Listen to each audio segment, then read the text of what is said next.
Víš, jako barevné věci, ale to je všechno černý, to, co jsem si koupila. Nevadí, jdu vám to ukázat. Tohle všechno jsem si koupila. První věc, které jsem si skoro ani nevšimla, skoro jsem ji nevzala, vzala jsem ji na poslední chvíli, když mě bábina předběhla u pokladny, já jsem si těchhle šatů všimla, koutkem očička, a běžela jsem pro ně, tak jsou prostě tyhle šaty.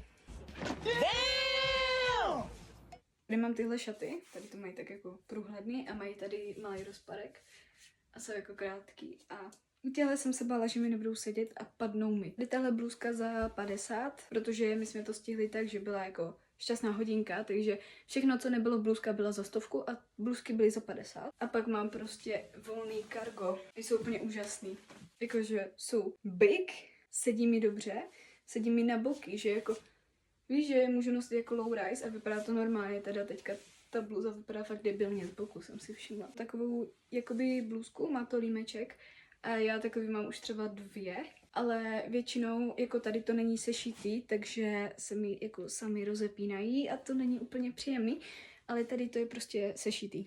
Je to tam jenom jako dekorace, ty knoflíčky. Takže tuhle actually budu moc nosit ven a jako vypadá hezky.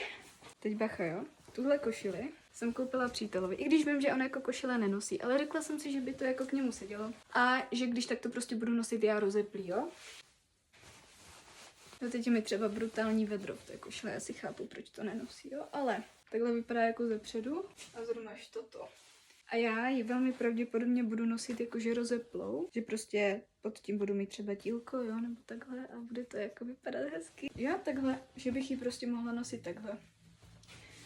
Mám tady ty 2 svetříky, které budu velmi pravděpodobně nosit hlavně k těm prvním šatům, anebo celkově můžu i k tílkům vlastně. Když prostě takový jenom lehký, když by mi byla zimenka na ramínka. Když můžu to nosit jakože takhle, anebo jsem to zkoušela už s těma šatama, ale vypadalo to hezky, když jsem prostě tady udělala vepředu uzlík takhle. Je prostě takhle. Má teda trošku uší rukávy. Tady je ten druhý svetřík, ten je jako krátkej.